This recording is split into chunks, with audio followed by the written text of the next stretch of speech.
Olá, boa tarde. As histórias em quadrinhos começaram a ser publicadas no Brasil no século XIX. Eram cartoons, charges e caricaturas. Na época, a influência estrangeira era muito forte nessa área, com o mercado editorial dominado pelos quadrinhos americanos, europeus e japoneses.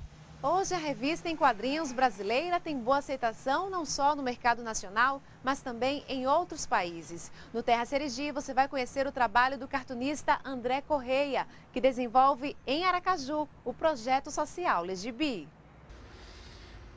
Bastou um pincel para André viajar em pensamentos. É no quarto onde o cartunista passa parte do dia. São 3 horas diante da prancheta.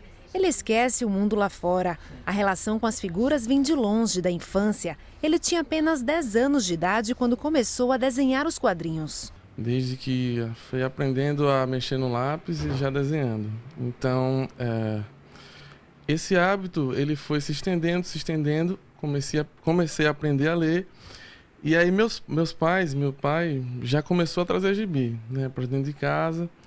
E aí uma coisa é associada a outra, o desenho, o gibi e tal. Então eu comecei a desenhar e ler, desenhar e ler, desenhar e ler. Dos primeiros quadrinhos ele não esquece. Homem-Aranha, o Camaleão, as aventuras de Conan, o Bárbaro. Pensamentos eternizados na mente e no coração de André. Aos poucos a arte desenvolvida por ele ganhou cores, formas. A cada passo, uma nova leitura, uma nova percepção. Eu fui amadurecendo nas leituras, né? Apesar de ter começado lá com os infantis e tal, mas eu fui amadurecendo nas leituras e entendendo que eu poderia me expressar, né? A necessidade de expressão que eu tenho, a expressão gráfica, eu poderia me expressar de uma forma que atingisse um determinado público, causasse um certo tipo de reflexão, né? Porque o cartunista ou qualquer artista, ele atua no campo da mentalidade, né?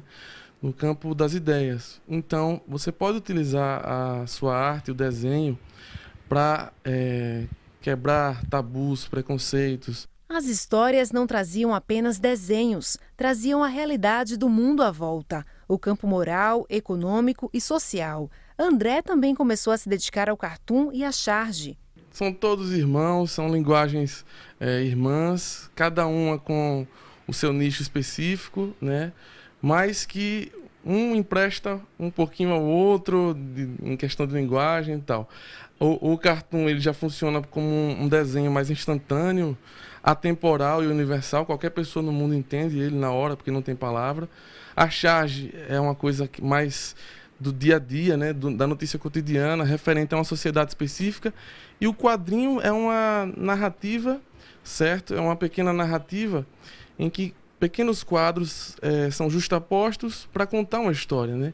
Que pode ter uma reflexão no final, uma sacada de humor, uma tirada, e é isso que eu busco. Não existe limite para o sergipano colocar as ideias em prática. Para ele, todo lugar é lugar. As referências vêm dos livros, revistas, filmes. E dá para perceber. Olha só a estante, é informação bem perto dele. É de uma contribuição monumental, assim.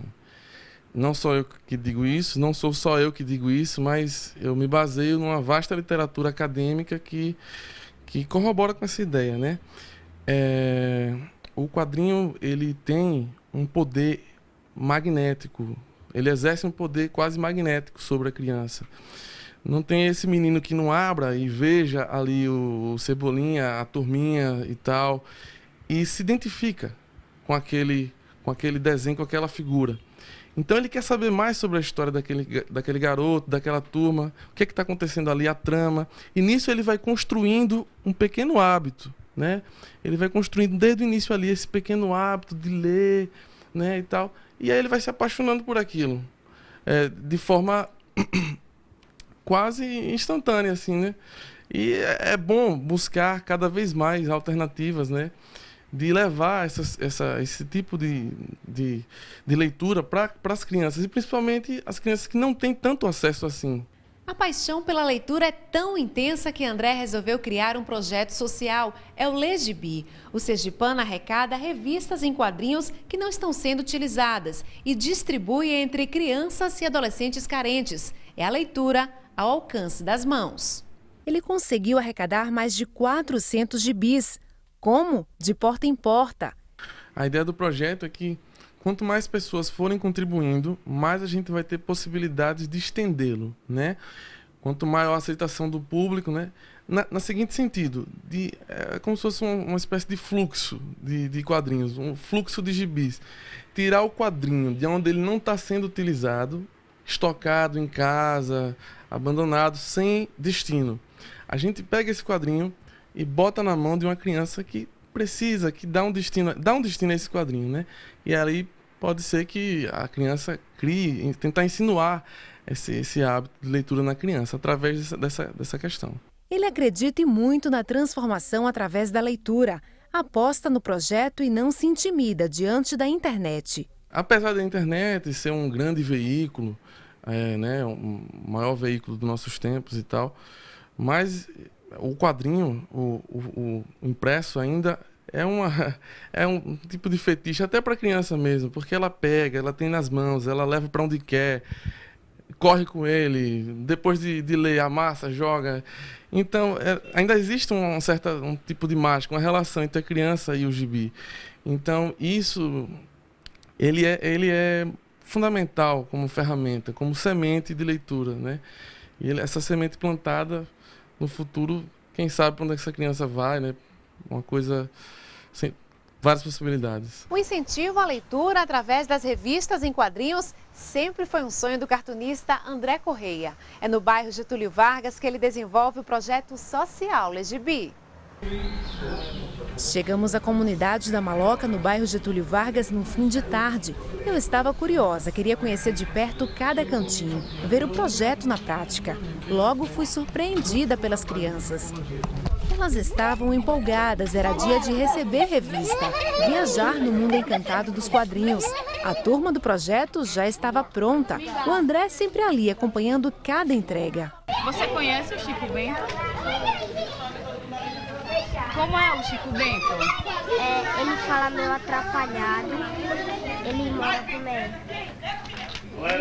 No sítio, né? Você gosta dele? Gosto. Ele faz parte da turma da Mônica, né? Muito bem, tome aqui sua revistinha. Além do gibi, a garotada recebia um desenho feito na hora pelo sergipano. Foram distribuídas mais de 30 revistas numa mesma tarde. Uma tarde, por sinal, marcada pela alegria. E que tal uma contação de história? Te peguei, Cebolinha. Comece a rezar. O que foi que eu fiz? Janjão, me disseram que você me chamou de fofoqueiro. Ai. As crianças ouviam atentamente. Em cada olhar, o reflexo da satisfação. Pelo menos por alguns minutos elas ficaram ali, quietinhas. Queriam compreender a leitura, ficar por dentro das travessuras do Chico Bento. Era uma contação atrás da outra. Deixa que eu pago, Mônica. Eles estavam indo para a banquinha de sorvete. Aí Magali pede 2 sorvetes de chuchu. Eu não vendo esse sabor. Então me dá um de couve. Aí o vendedor de picolé disse, eu não tenho picolé de couve. Aí, rúcula. Aí o cara piorou. Assim não dá, vamos embora daqui, Mônica.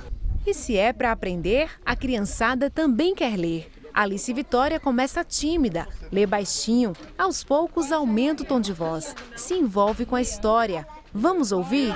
Vi uma pizza voar e desaparece. Devo estar com muita fome.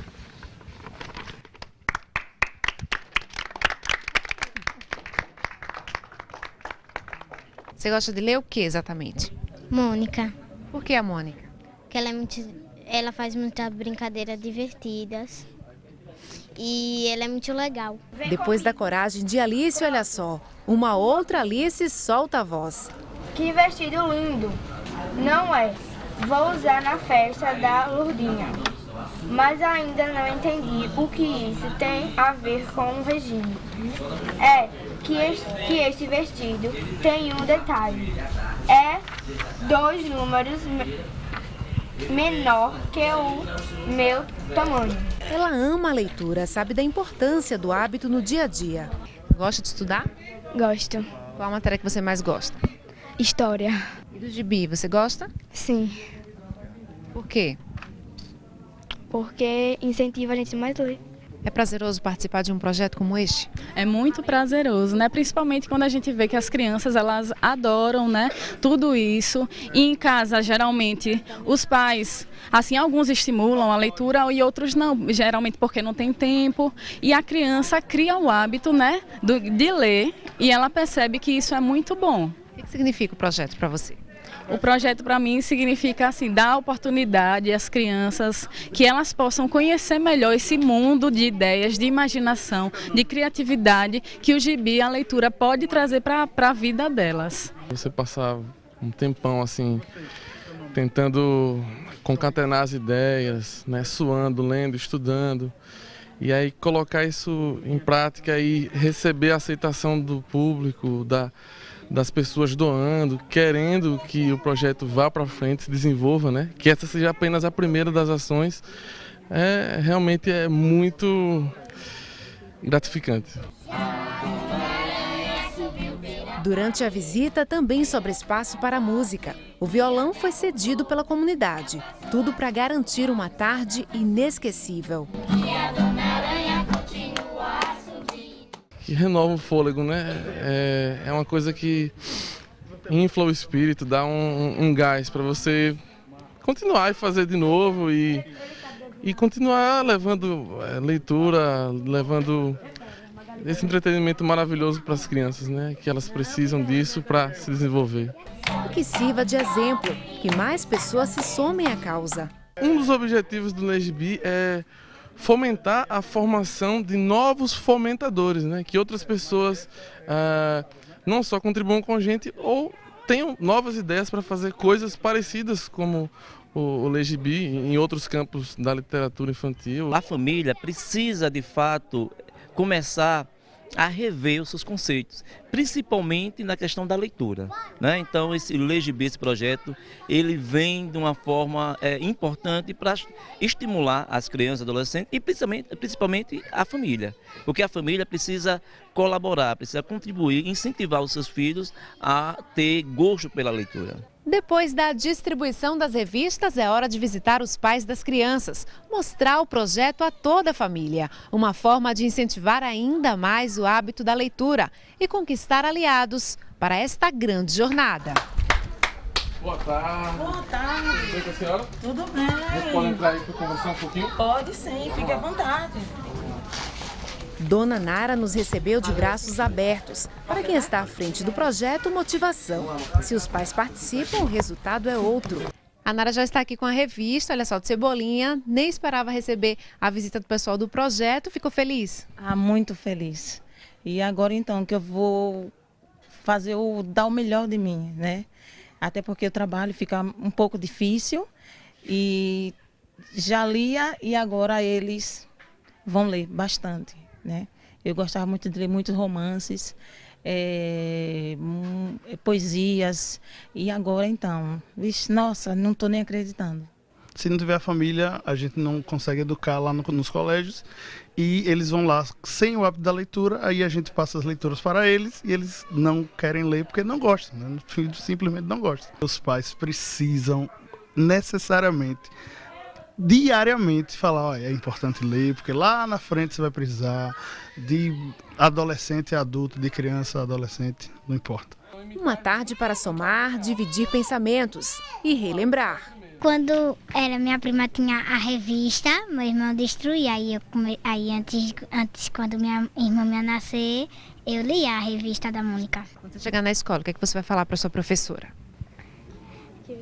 Eu vou falar para minha professora que eu ganhei a revistinha da Mônica, porque minha professora mandou para mim, que era para me pegar e me olhar na leitura, porque eu estava muito fraquinha na leitura.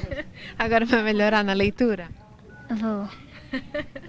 A leitura traz muitos benefícios à vida da criança, porque estimula a comunicação da criança, como também a pronúncia correta das palavras, o aumento do vocabulário, e isso faz com que a comunicação dela seja mais efetiva. Ajuda na vida, no trabalho. A leitura também ajuda na escrita. A criança aprende melhor, aprende o significado das palavras, vai errando muito menos, né? A grafia vai ser muito mais correta. Isso vai ajudar bastante no crescimento e desenvolvimento dela.